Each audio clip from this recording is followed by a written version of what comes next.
Salut tout le monde, bienvenue sur la chaîne. Ça fait tellement longtemps qu'on n'a pas fait de vidéo sur la chaîne. Je manque tellement de temps et il y a eu tellement de grosses pépites jeux vidéo cette année et séries également. J'ai pas beaucoup eu le temps de me consacrer à la chaîne, donc vraiment désolé.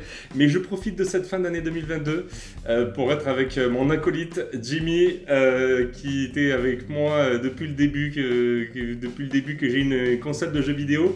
Il était là lorsque j'avais la PS3, il était là pour la PS4 et il est également là pour la PS5. J'avais besoin de lui pour faire un petit récap de 2022. J'avais besoin d'avoir son top 5 à lui de ses jeux préférés de 2022. Oh, donc on est plutôt des joueurs PlayStation 5. Oui, Bon, Jimmy il a aussi un PC je crois, mais on est plutôt des joueurs PlayStation 5. Donc la vidéo sera à mon avis assez centrée sur ce qui s'est passé sur PlayStation.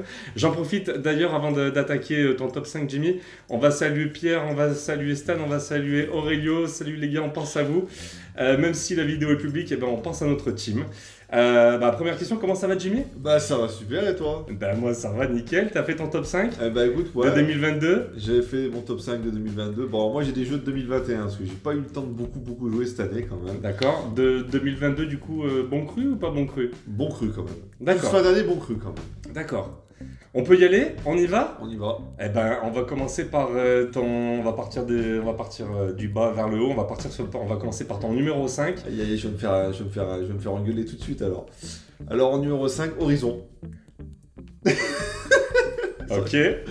Ouais, non. Horizon, il est aussi dans mon top 5, Ouais, mais bah, pas je forcément au même niveau.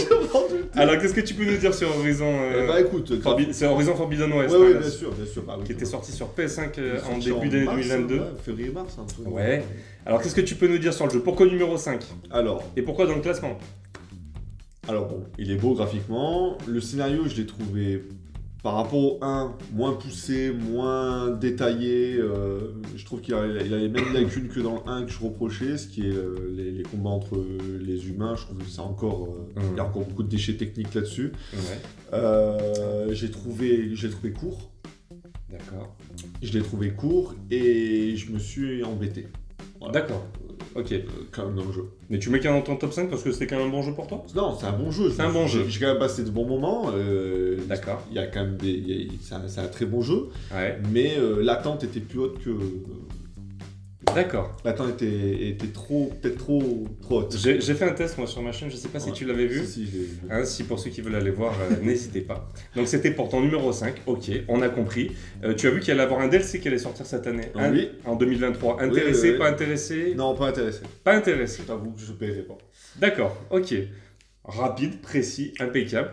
On va passer sur ton numéro 4. Qu'est-ce que tu peux nous dire sur ton numéro 4? Alors 4, c'est un jeu de 2020 ou 2021, je sais pas. Je l'ai eu avec le PlayStation Plus. C'est les Gardiens de la Galaxie. Ah oui. Tu m'avais demandé d'essayer. Oui. Clairement, alors c'est quand même grave, hein, parce que graphiquement, il n'est pas au niveau d'Horizon. Ouais. On va pas se le cacher. Mm.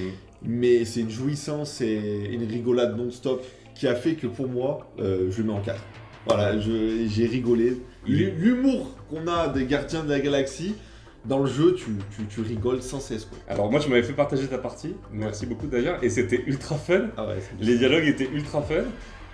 Moi je l'ai pas encore fait, il est sur ma liste hein, donc ça va venir, mais je suis extrêmement curieux de le faire. Si tu devais lui mettre une note d'ailleurs, si tu devais tous d'ailleurs leur mettre une note, est-ce que tu as pensé à une note? Par exemple Horizon, t'as une idée de ce que tu mettrais comme note pour Horizon?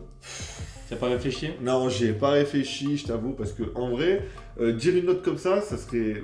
Tu vois, la dernière fois, on en avait discuté, on a dit qu'il fallait qu'on mette des critères précis pour pouvoir réellement être précis sur notre notation. On pourrait le faire. Hein. Et je pense qu'on devrait le faire. On pourrait le faire 2023, si les gens sont ok, on peut peut-être faire des tests. Parce que sinon, si tu te mets sur la sensation du moment, tu vas forcément surélever le jeu. D'accord. Bon, alors pas de note du coup. Non, je mets pas. Mais en tout cas, en numéro 4, on a donc les Gardiens de la Galaxie. Ouais. Ok, c'est noté. On passe sur ton numéro 3. Alors, numéro 3, Elden Ring. Ouf. Ouais, voilà, alors, parce que même si il a beaucoup de. Enfin, le scénario, il y en a pas. Je suis désolé, les gens ont beau me dire qu'il y a un scénario, pour moi, c'est plus un gros RPG qui a apporté, je pense. Avec un gros background, un gros passif. Un gros lore. Et un gros lore. Mais sur le futur, je pense qu'il va apporter énormément au RPG des jeux vidéo, surtout console. Parce que moi, j'ai beaucoup fait de MMO ou de RPG PC, et clairement, ils étaient largués. Les jeux console.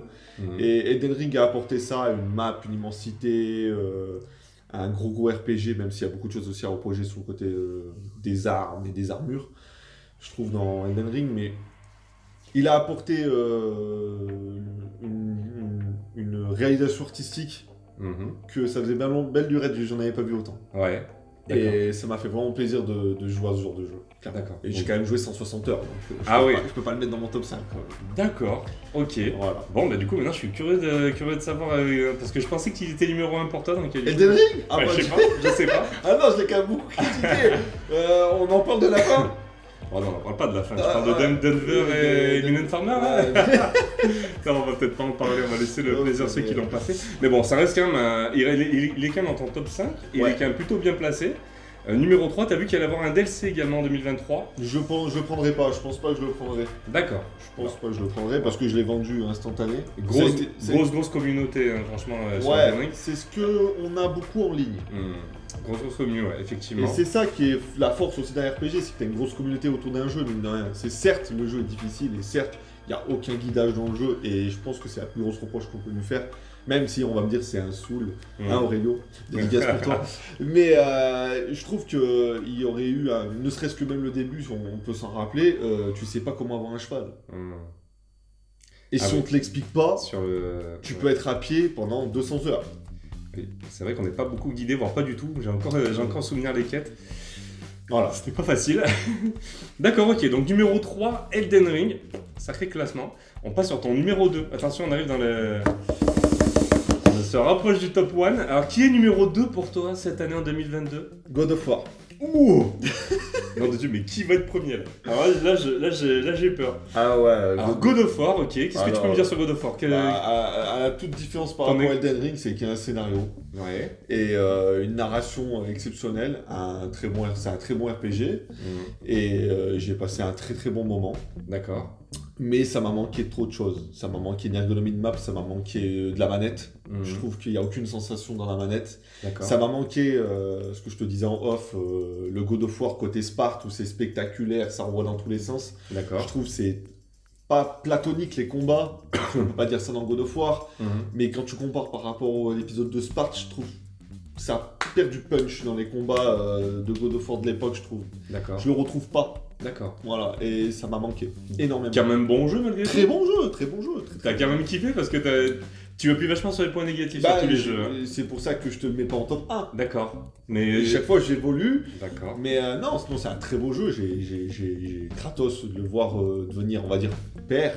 Voilà, c'est plein d'émotions. J'ai eu les poils dans plein de moments. Mais quand je te dis, le scénario, c'est très important. Ce qui a pêché à Elden Ring, par exemple, tu vois. Elden Ring, j'ai pas eu cette sensation. D'accord. Ça a été surtout dans les combats et sur la nouveauté que ça faisait très longtemps que j'avais pas joué à ce niveau de jeu. D'accord. Voilà. Alors je sais pas sur un DLC pour lui, mais bon, moi j'ai un gros sentiment qu'il y a un jour un standalone, j'espère. Moi je pense qu'il y en aura un, je les vois pas arrêter comme ça. Mais en tout cas, très bon jeu pour toi du coup en 2022 si je comprends bien. Oui. Mais alors du coup, si Elden Ring est 3ème, si God of War est numéro 2, mais qui est premier pour Jimmy ? Attention, le suspense est à son comble. Qui va être premier, Jimmy ? On t'écoute ? C'est de ta faute. C'est de ma faute. Encore une fois, tu m'as demandé de tester un jeu. Ouais. Qui était sorti en 2021, si je dis pas de bêtises. Ouais. Returnal. Returnal, mais oui. Ouais, et pour moi, c'est... Pourquoi le numéro 1 Qu'est-ce qui... Il y a tout.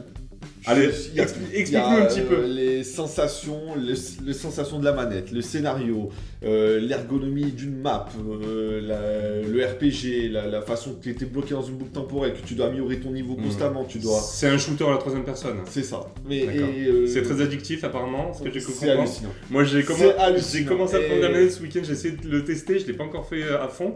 Je l'ai pris 5 minutes, j'ai pas réussi à lâcher la manette. De 5 minutes, c'est passé à 20 minutes. C'est rageant, hein. En fait, le jeu, il est rageant, mais addictif. Et c'est tout ce qu'on demande d'un jeu vidéo. D'accord. Au final, c'est que tu as envie de reprendre la manette et de dire non, mais en fait, tu vas pas m'avoir, quoi. C'est moi qui va te terminer, c'est pas toi qui va m'amuser. Et c'est tout ce que j'ai retrouvé dans Returnal. Et j'attends, mais avec impatience. Tu vois, tu m'aurais dit un DLC, parce qu'il y a un mini DLC. Il y a un petit DLC où on peut jouer en coop. On peut jouer en coop en plus. Hein. C'est ça.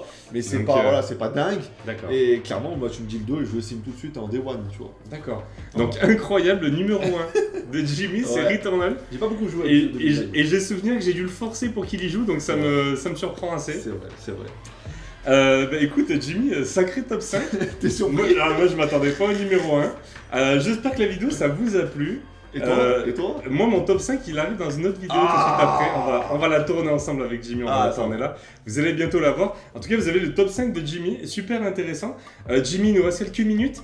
Donc 2022 super année, t'as quand même bien joué, Oui, franchement. 2023, si tu devais choisir, est-ce qu'il y a des jeux auxquels toi tu t'intéresses pour 2023 maintenant qu'on a eu ton top 5 de 2022? Alors si on fait sur le cycle de l'année qui va arriver, Harry Potter, je pense que c'est le premier jeu que j'attends, parce que ça fait très longtemps qu'un jeu Harry Potter n'est pas sorti et le monde me plaît beaucoup. D'accord. Ensuite, voilà, moi tu le sais, je suis un grand fan des FF, donc FF16 pour moi c'est... Et pour une fois, ça a l'air assez impressionnant. Il est prometteur. Après FF15, ça a été une grosse chute pour moi, donc je prends avec des pincettes un petit peu les prochains jeux Square Enix. D'accord. Et on a le Spider-Man. Pour moi, c'est les 3 plus gros que j'attends. D'accord. Ok. Voilà. Voilà les amis, c'était notre top 5 de l'année 2022. On essaiera de se retrouver quelques fois pour faire ce genre de petites vidéos. C'est pas facile parce qu'on a chacun nos petites vies, on a chacun des boulots, on a chacun des familles, c'est pas simple. Mais on va essayer de faire ce genre de petites vidéos au moins pour les amis. On espère en tout cas que cette petite vidéo vous a plu. Si c'est le cas, un petit pouce en l'air, on va faire comme les pros. N'hésitez pas à nous mettre un petit commentaire, nous dire un petit peu c'est quoi votre top 5 à vous de 2022. On se retrouve très vite parce que moi aussi maintenant je vais enregistrer ma vidéo de mes top 5 de 2022 et il y aura aussi des surprises. J'espère que la vidéo vous a plu. Jimmy, merci d'avoir participé. Pas de soucis, ça fait toujours plaisir de t'inviter. Et puis écoutez, je vous dis à très vite sur la chaîne. Salut Jimmy, salut tout le monde. Ciao.